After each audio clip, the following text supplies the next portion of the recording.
Hey there everyone, this is Samuel Johnson and welcome back to the Spider-Verse Retrospectives, and today we're going to be continuing our discussion on the Edge of Spider-Geddon miniseries as we take a look at Edge of Spider-Geddon number 2. So, who's on the docket for today? Well, since last issue allowed us to check back in on Hobie Brown, aka Spider-Punk, this issue will actually going back and seeing another Spidey from the previous Spider-Verse event, specifically Penny Parker, aka Spider.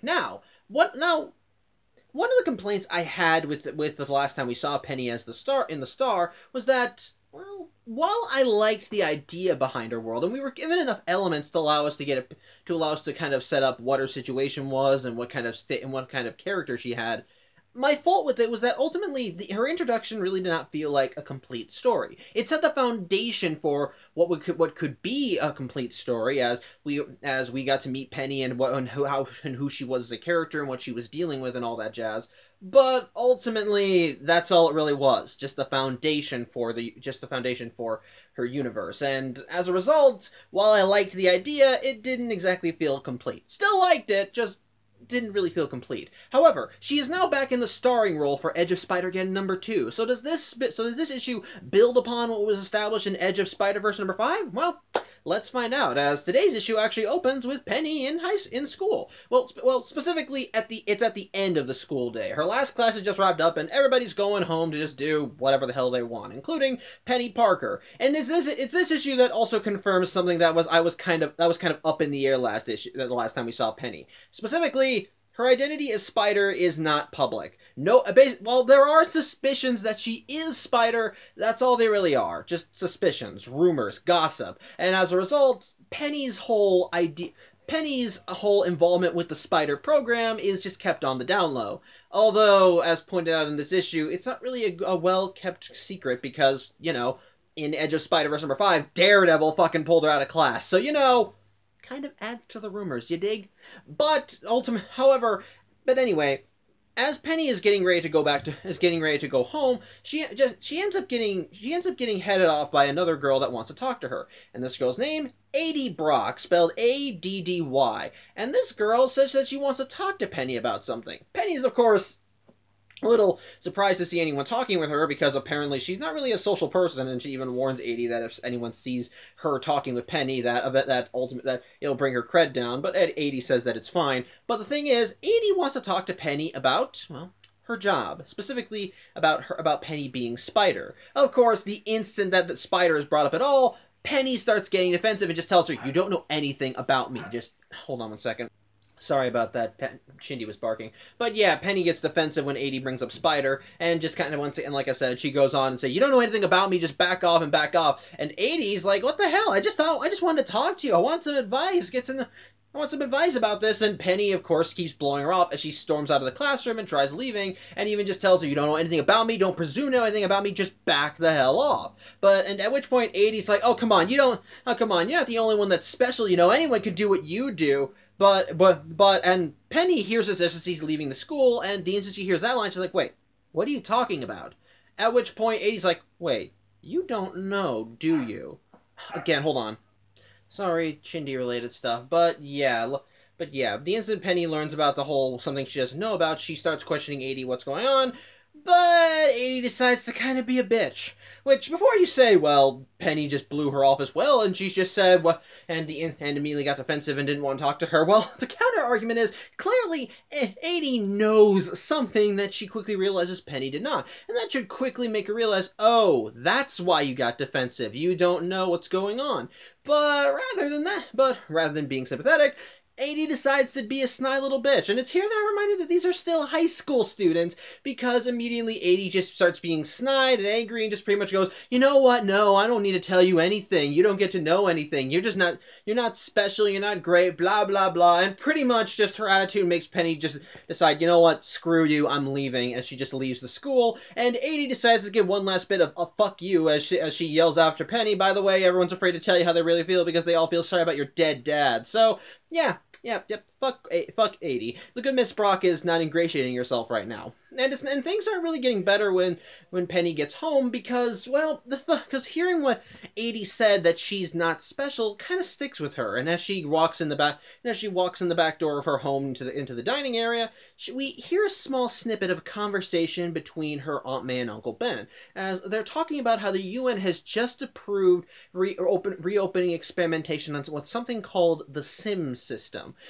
May is against using it, as apparently there were faults with it, but Ben is saying that it's fine. He's worked out the kinks, and he knows it'll work because he's working on it. Though once both realize that Penny's there, they immediately just drop the conversation and ask her how her day went. Of course, with what 80 said still in her head, Penny asks them both if she is special. And both just kind of give cryptic answers about how, yes, she's special because she's the pilot of Spider, but she's also still a puzzle but she's still a piece in a very complicated puzzle. It's all these strange things that they're all working together, yada yada yada. Basically, it's just vague shit that is not improving Penny's mood at all. And she just keeps asking more and more, especially considering that with what 80 said, it's clear that there are some things being kept from Penny that she kind of wants to know, but Ben lets her know that the higher-ups aren't very willing to share information and want to keep things on a need-to-know basis. And we also learned that apparently Oscorp is the one that bankrolls Spider. I guess they're less corrupt in this universe, but whatever. I'm sure Penny has not met the Green Goblin yet in her reality, but whatever. Basically, these answers are not satisfying Penny, and she finally just says, and so she just kind of, in a huff, just storms up to her room and just angry and just kind of retreats into her music as she just kind of curls up into a ball. As such, we then cut to the next day as we see Penny and May back in their facility as they're doing work on the spider suit, with May even working on certain web traps in the spider suit's arm, specifically trying to make them better and improve, because apparently the last time they were used, it apparently blew out the arm and Penny lost control of it. As such, May shows the improvements to Penny, and of course she talks about how it works, how much web fluid she uses, and so on. But as they're talking, Penny kind of notices something in the I want to say the doorway to the. Hold on 1 second. Sorry, I was trying to remember a word, but I can't remember it. Point is, anyway, Penny sees 80 walking by the shop where they're working on Spider, and so she tells May she's leaving under the pretense that she needs to use the bathroom. However, Penny kind of follows behind 80, kind of keeping a safe distance so 80 doesn't notice her, and we see that 80 ends up just kind of going into her room, and we see that even 80's even wearing her own flight suit similar to Penny, although hers is black with a white spider on the chest. As such, 80 ends up going into another lab, and so Penny kind of sneaks in after her, and what she sees inside the lab kind of shocks her. A black and white version of the spider armor. Only from what she hears, this armor is called the Venom Unit, spelled VEN #M. Don't ask me why, but then again, they call Spider SP // DR. So what do I know? My point is, yep.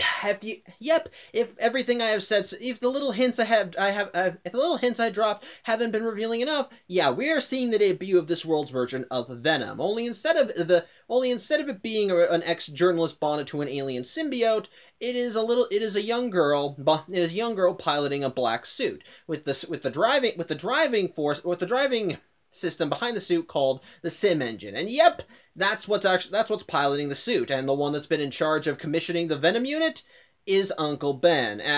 While various technicians are working on the Venom suit, he's actually talking with 80, and 80 and him are talking about all the experiments they've done with 80 and the suit. And yeah, when Penny hears that Ben has been helping her with all this, she's not too happy, as she actually gets a little pissed, and you get a sense that she kind of wants to rip someone's head off. However, before she even gets the chance, immediately the red alert blares as the city is under attack, and so they gotta launch Spider, with Ben telling 80 that she has to stay behind unless Spider needs her. As such, Penny runs off and gets into her suit, and so she swings in the city, and we see that the new threat is this world's version of Morbius, who instead of being the living vampire as we know him, is actually a giant kaiju-sized energy vampire, who is actively draining power from the city by siphoning energy through electrical wires via tentacles. And a little funny thing is that whenever he absorbs electricity from anything that disperses information, he ends up repeating whatever he hears. So say for example he drains energy from a news feed. He starts repeating what's said. If he absorbs energy from an advertiser, he actually says whatever is advertising it. And at one point when he's fighting Spider, he ends up finishing a distress call that she was trying to say. And yeah, that's pretty much what's going on. As because of Morbius's powers, he's just siphoning energy, and while Penny is warned to not get too close to Morbius lest it drain the Spider unit, unfortunately that's easier said than done. As while Penny does her best to fend off his tentacles and keep them from siphoning more energy, ultimately Morbius manages to sneak a couple tentacles around her legs and holds her in place as another just latches onto her power unit of her suit and drains the suit dry, essentially leaving Penny defenseless and cutting off her communication. As such, while Aunt May and Uncle Ben are seeing this from their side, and immediately are like, okay, we gotta reboot the Spider unit, Ben just says by the time they get it up, Morbius might have destroyed half the city, so they're gonna have to go with Plan B. And so the Venom unit is launched, and sure enough, of course, 80 is the one in the pilot seat as Venom swings into the fray and starts fighting Morbius herself, while Penny is kind of stuck on the sidelines. And to her credit, 80 actually does well, as she's able to fend off Morbius and is able to use her suit's own capabilities to actually go toe to toe with him and kind of brush off his tentacles. However, immediately things start going wrong as, well, the thing is, Penny and 80 were ordered to not kill Morbius. Incapacitate it, but not kill it, because apparently Oscorp wants to experiment on Morbius and see whatever makes him tick. However, in the middle of the battle, 80 ends up grabbing a couple of Morbius' tentacles and is ready to pounce on Morbius to throw them right into his head. The thing is, though, 80 ain't doing this. In fact, when May and Ben try telling 80 to back off, they want to take this thing in alive, 80 says no, she's not doing this. Venom is operating on its own. She's not controlling it, and despite the fact she keeps telling it to stop, it's not working, and ultimately Morbius ends up getting fried. From there, May and Ben begin assuming that something must be going wrong with the suit and that she needs to bring it back in for repairs. But it's at that point that a voice starts talking to 80, saying that they can't go back. That if they do go back, they'll kill it. And yeah, the thing that's talking, it's the suit. Yeah, it's alive. It's alive, and of course, like many other versions of the symbiote, it's clingy. Because not only is it alive, it begins, well, making sure that 80 isn't allowed to leave. As we see green wires just coming out of various places and start wrapping around her. And meanwhile, back with May and Ben, the team is picking up an energy spike in the sim system, and May and Ben realize that something must have gone wrong. Maybe Morbius overloaded the system, and ultimately it could explode, and that if it explodes, it could cause a lot of damage to the city. So someone has to go and manually go in and shut it down. As such, May volunteers, and while Ben thinks it's a bad idea, well, May is not taking no for an answer. She immediately goes out into the field, which is done quickly, as the next page has her going in on helicopter and lowering herself down to the Venom unit, who does see her and reacts. Meanwhile, I have to remind you, Penny's still stuck on the sidelines and is beginning to and wonders why her aunt is going to help 80 rather than her. But once May manages to get into the suit, the sight she sees is a rather horrific one. Okay, hold on. But yeah, basically what she ends up seeing is 80 essentially tied down to her chair, wires holding her in place, and, well, case into the point, the suit's eating her. I'm not making that up, because the wires are actually going into her body, through her eyes, through her mouth, through her ears. It's literally like the suit is consuming her, and it gets worse because it continues growing over her, and basically it's clear that 80 and the suit are now connected in more ways than one, because as May sees this and tries to free 80 from the wires, she starts going that they're in pain, that it hurts. And yeah, we get a little quick montage of panels as the wires continue growing over and inside her, and it's a fucked up sight. I really creepy.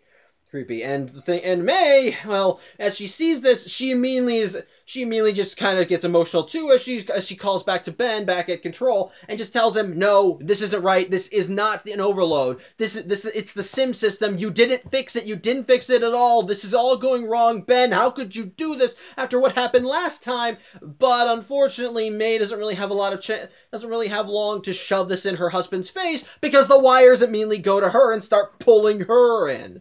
At which point, with no other options remaining, Ben goes back to Penny and manages to reroute enough power to get her suit up and running, but only for 5 minutes. As such, Penny is now back in the field, and Ben asks her to try and subdue Venom. And yeah, it's here where Venom starts more resembling their main universe counterpart, as the helmet of the Venom unit immediately opens up and lets out kind of a roar or whatever, and we see that a bunch of the green wires have kind of transmogrified into what looks like a tongue. It's actually kind of creepy and badass. But yeah, immediately Penny goes in to fight this creature, but much like the main universe Venom, this one is stronger and faster than Spider, managing to get a lick, managing to outmaneuver her, and even manage to cut one of her legs. Not enough to make it useless, but enough to potentially cause some harm. On top of that, she has rocket blasters, which Venom immediately opens up fire on Penny with, which even Ben is shocked by, because they never taught 80 how to use those. As such, thankfully, Penny is able to outmaneuver the rockets, but again, because of Venom's superior strength and abilities, they're essentially able to outmaneuver Spider. And while Penny tries pleading with 80 or May inside the suit, Venom is just telling them they're not here anymore. We are not meant. 80 is gone, May is gone, we are Venom, we are one. At which point, Venom manages to rip out some wires from the back from the Spider suit, and even tries taunting Penny as they go on to say how May wanted her to fail, she was nothing, that ultimately she was useless, and that ultimately May never truly believed in her. However, Penny immediately calls her a liar, because she does have proof that May cared about her, as she immediately launches the web trap that the pair were working on, and immediately just sticks Venom right to a wall where they can't get free, which even Ben is shocked by this, because as Venom was getting the upper hand, he told Penny that she needed to retreat, but yeah, once he sees that Penny has finally won, well, he's in shock, and Penny goes on to say that she knows that May truly did care about her, or at the very she disguises that as that May truly did believe in Spider, and wanted Spider to always get better, be better than who they were, always improve, and for that means she did do things to help them out. So yeah, Venom's full of shit. Unfortunately, though, even though Venom's defeated, there are still losses, as when Penny rips off the cover for Venom's helmet, there's no one in there. All that's left in the driver's seat is just clumps and clumps of green wires. There is no pilot, and there is certainly no May Parker. So yeah, that's kind of depressing. As such, the comic then cuts ahead to hours later, as Penny is now back at home, and her uncle comes in offering her a cup of coffee. Though while Penny accepts it, she says that she doesn't drink coffee. Oh, actually, I don't even think she accepts it. She just tells me she doesn't drink coffee.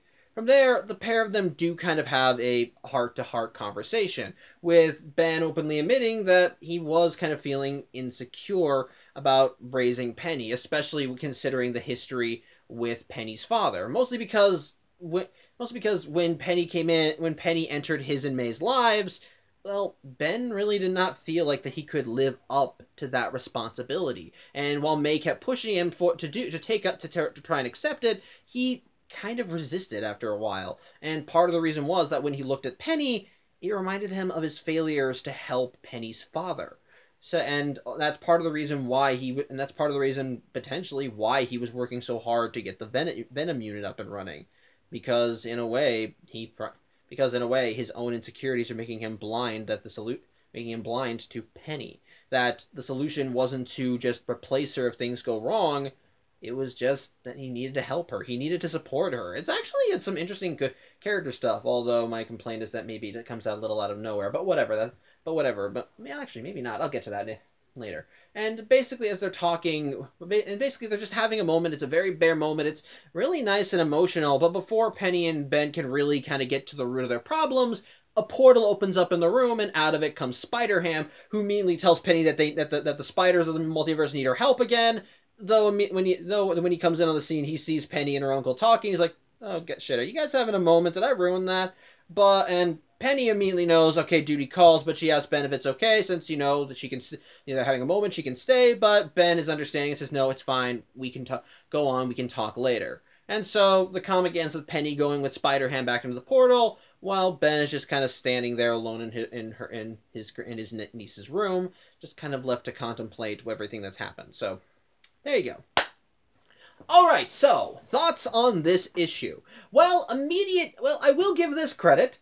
We have a complete story this time. Yeah, there are still some loose plot threads left hanging in the story, but none of the ones that make you go, well, that was it. No, this time around, we actually have plot threads that are left hanging to build on for future stories. And those plot threads are mostly character-based. But for now, before we get to talking about that, let me at least give my thoughts on what we have here. And what we have here is actually a really interesting story, because while Edge of Spider-Verse #5 focused on had the main focus kind of be on Penny and how she operated as a character, what her faults were, how she was dealing with them, and just kind of showcasing her place in this universe and what was the status quo there. This time around, we're kind of dealing with the emotional issues of Penny being Spider, and how that kind of affects her as she's gone along. Because, well, I want you to keep this in mind. Essentially, Penny's a child soldier here. Edge of Spider-Verse #5 took place at least 2 years after she was bitten by her spider co-pilot and officially took up the mantle that her father left behind. But the thing is, she was still a kid at that point. And at this point that this comic takes place in, she is very much either a preteen or a straight-up teenager. Either way, she is still very young, and she's been doing this superhero thing for a while now. And the thing we see in the story is how that kind of affects her development. And I don't mean that in a sense of, character and story development. No, I mean her development as a person. Because, well, let me put it this way.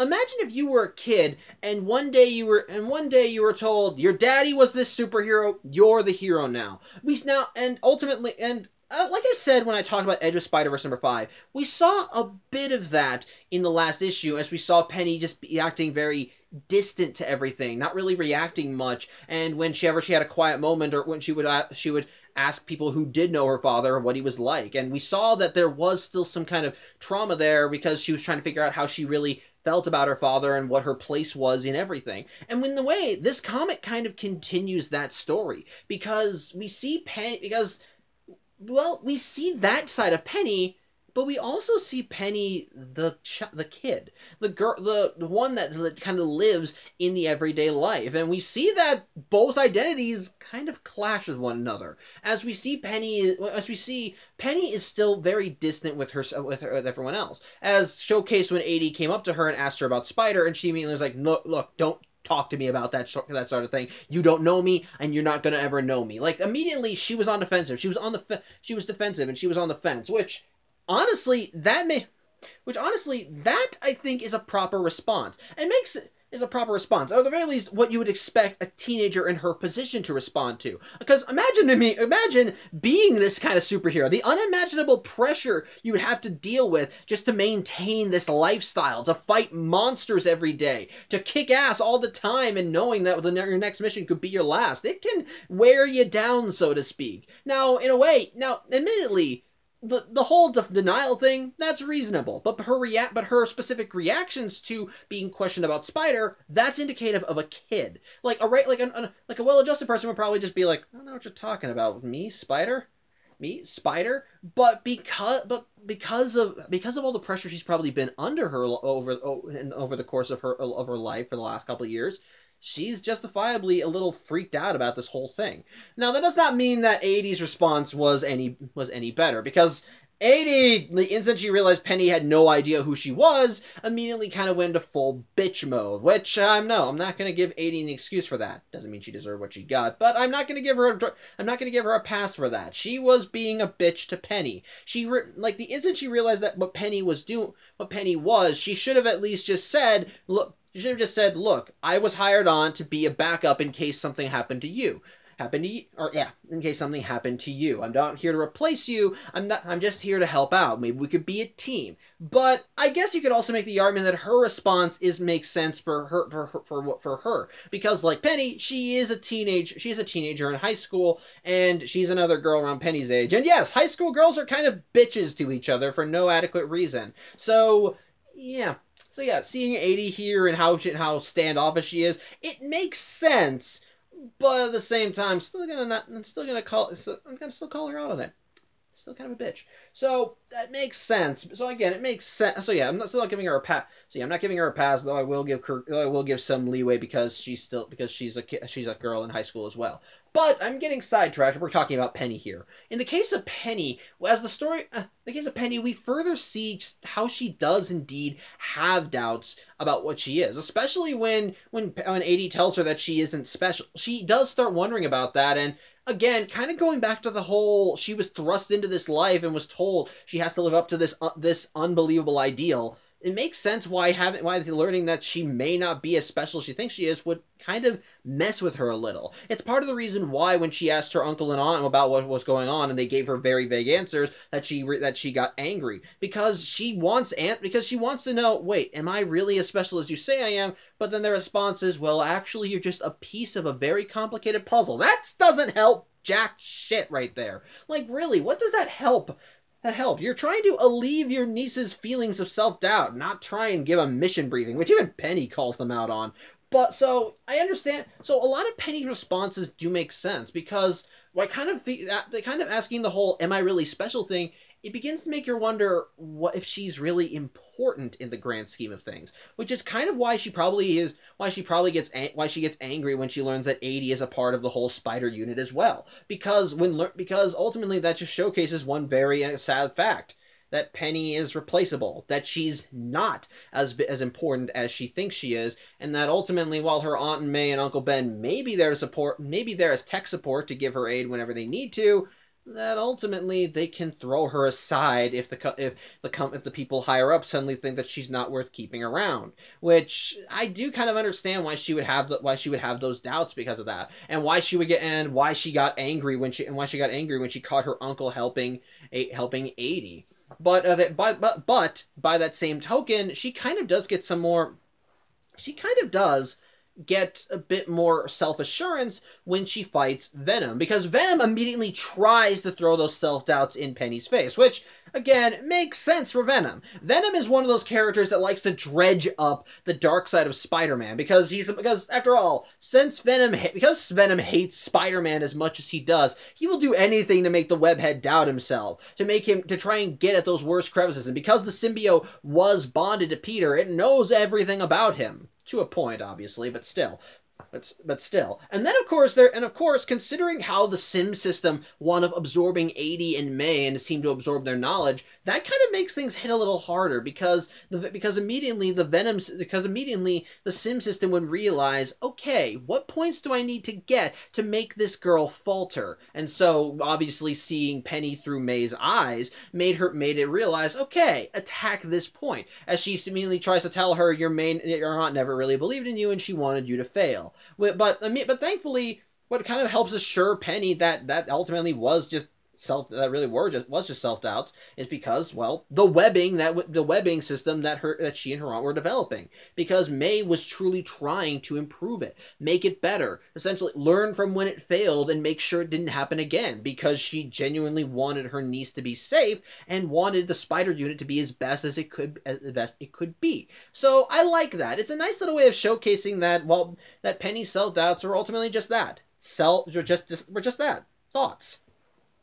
So, and I do like how that kind of develops, and it's a nice little, and it's nice. It carries on with what we saw of Penny's character from Edge of Spider-Verse #5. This stalwart kind of closed off kid who wants to essentially have something akin to a normal life, but also is kind of weighed down by the responsibilities and where her place is and everything. It's sad, but also kind of emboldening when she kind of showcases that at the end of the day, there are people in her corner who want her to succeed and will do anything in their power to make sure she succeeds. It's nice. I like that. And kind of going off at that point, the same thing kind of goes with Uncle Ben, which is where the whole story, which is where the lingering plot threads with him are left hanging. Because kind of going off that whole Penny's self-doubt thing, what we learn at the end of the story, Ben has doubts too. And what I kind of like is that this version of Uncle Ben is very different from the ones we've seen before. In most other stories,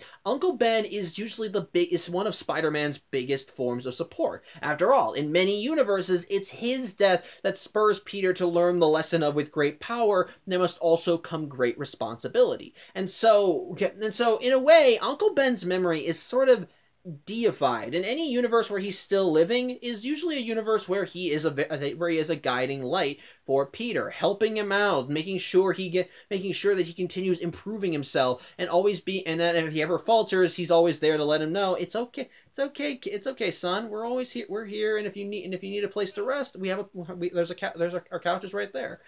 So I kind of like that Penny's version of Uncle Ben is not that, which is kind of strange when you stop and think about it, but this character also makes sense. This version of Uncle Ben, I want to put it this way. The main universe Uncle Ben took Peter in after his parents died, and he and May essentially became Peter's foster parents, and they treated him as if he were their own flesh and blood. They cared for him. They loved him, and they were always there for him. And whether Peter knew it or not, they always did their best to support him, and Peter felt that. And as such, and it was later on when Peter got the spider powers, and it's the lessons that they imparted on him that made him Spider-Man. And ultimately, again, like I said, it was Uncle Ben's death and Peter's failure to act that made him fully realize sorry, I'm getting my words mixed up. It's Uncle Ben's death and Peter's failure to act that ultimately made Peter realize the true responsibility of having these powers. But then likewise, you have Penny's Uncle Ben and Aunt May. Even before Penny became Spider was a thing, and it was piloted by someone else, Penny's father. And the only reason that May and Ben are taking Penny in like they are is because they need her.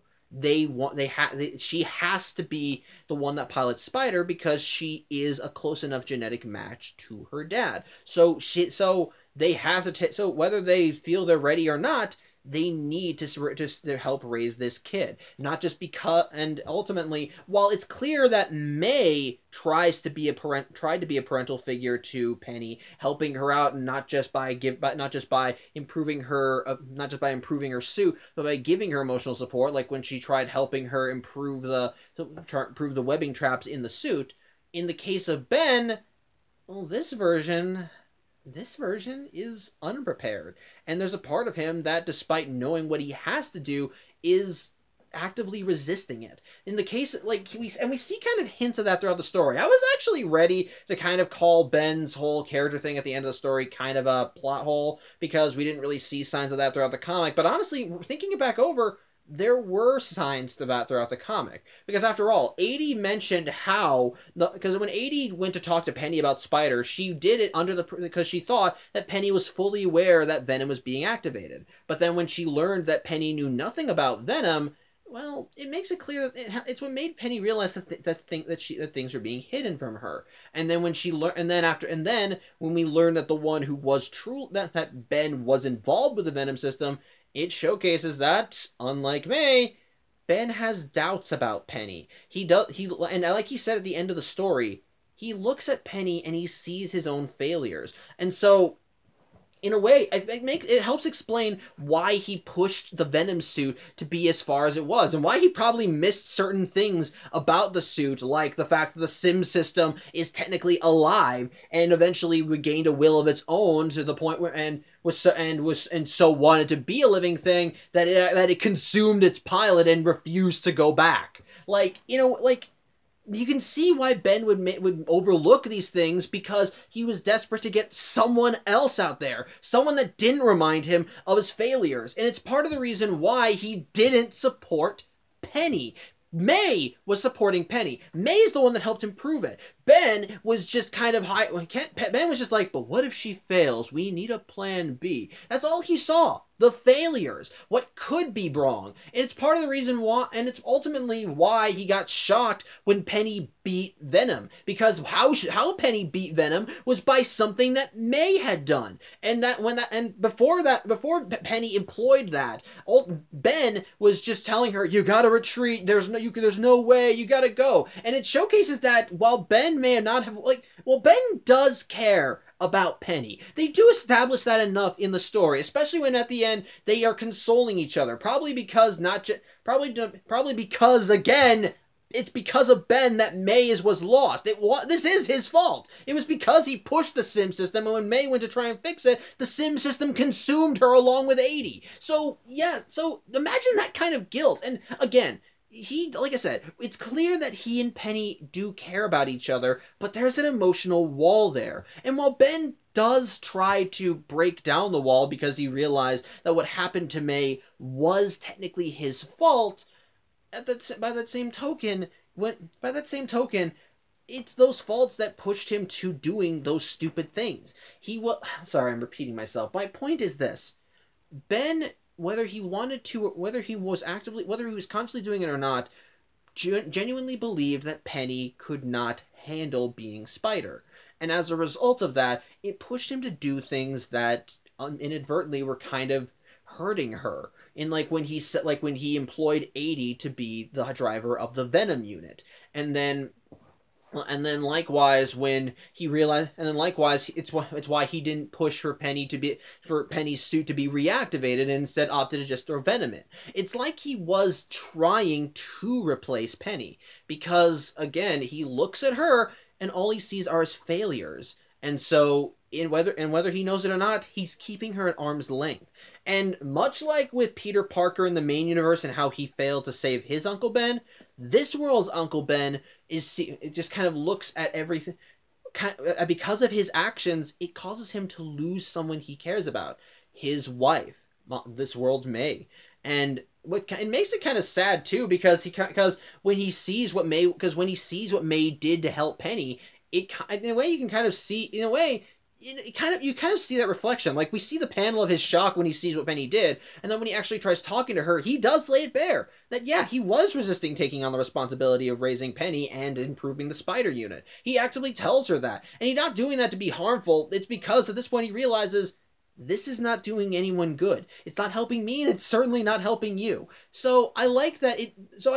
It's like with Peter Parker in the main universe.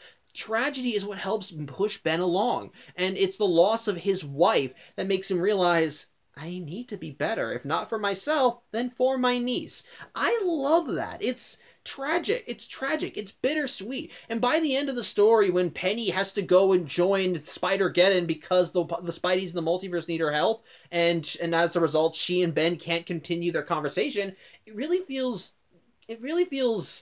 just depressing, as you can see Ben just standing in Penny's room, just solemn and holding a coffee mug. You can feel the words left unsaid, the darkness in there, and in a way, how much pain Ben is in because of what he did. It's honestly tragic, and I dig it. I dig it. It's good stuff, and it can work well for building on plot lines later if they continue, if they would decide to go back to the universe, which they do. They do. We'll get to that later, but it's good. I like it. I like that sort of thing. On top of that, it's good world building. We got in again with going to the story.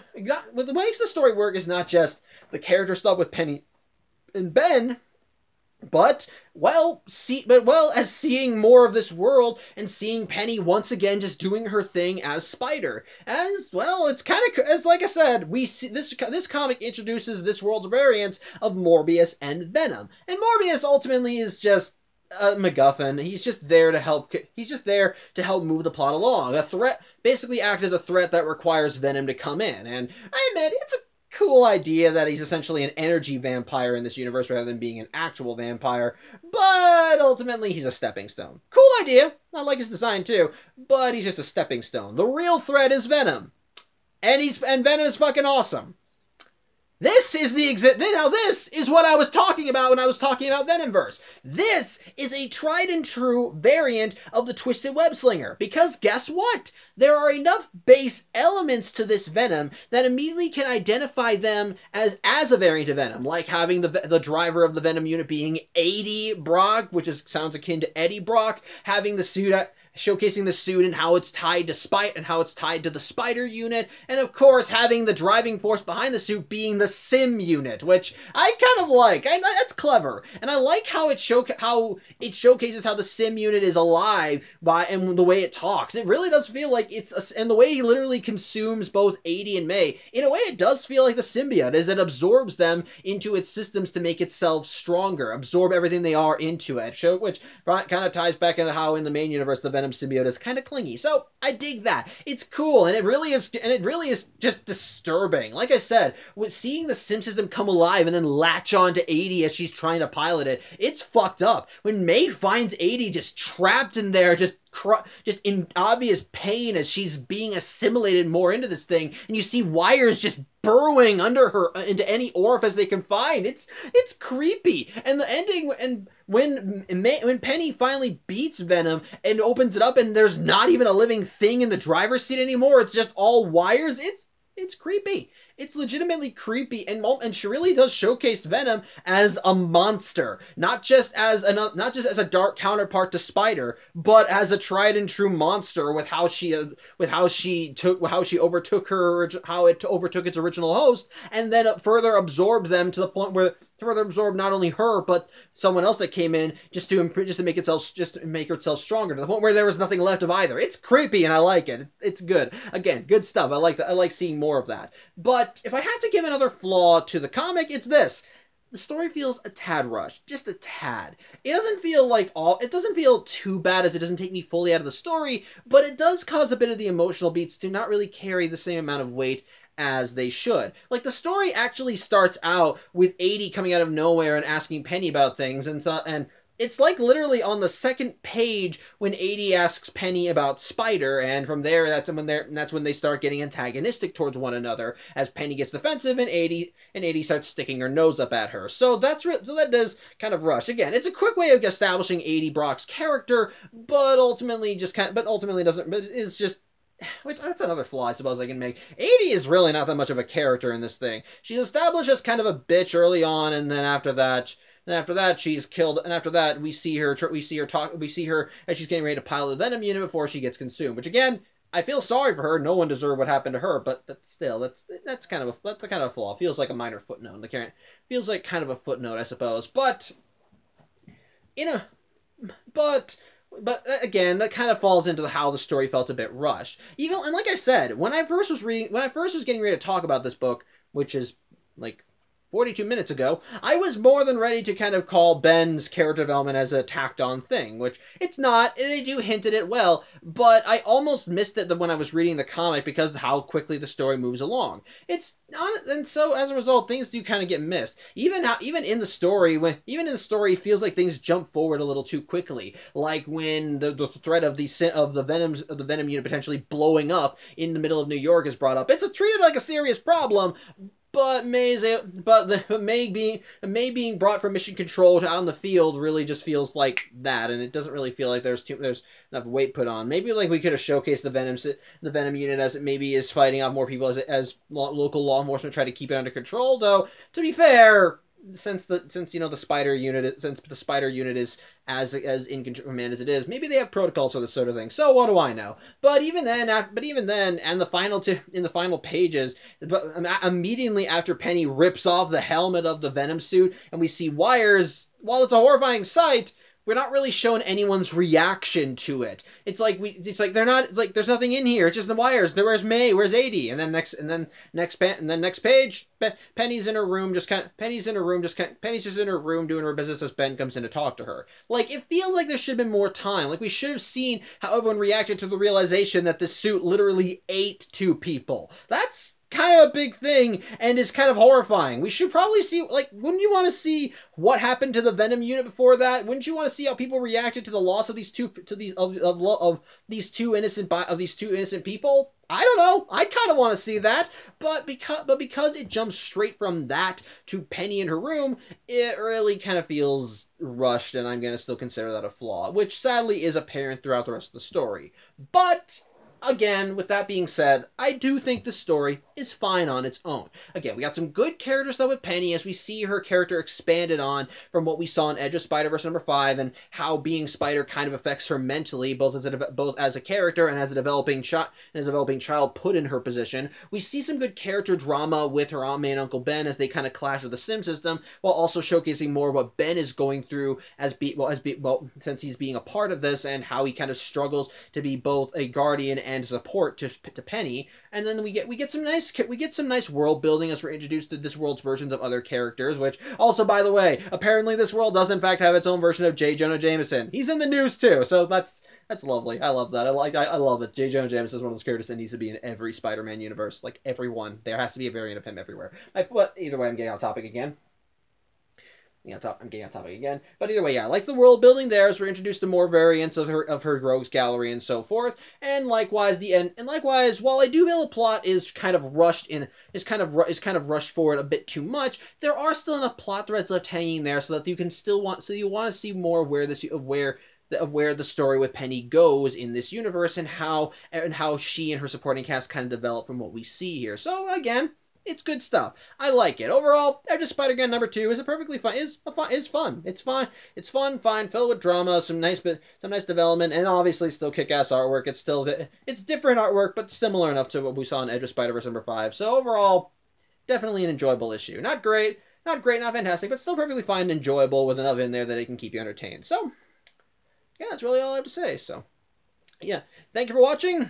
I'm Samuel Johnson, and I hope to see you on Thursday as we check into another pair of Spideys in the multiverse. And well, I think it's time let's see next time. We'll be peeking into a world where not only does Peter have Ben still around, but we see what would happen if the pair were a crime-fighting spider team. So, till then, I hope you have a good Tuesday. I hope it's not scorching wherever you are, because trust me, it's scorching here. And as always, take care.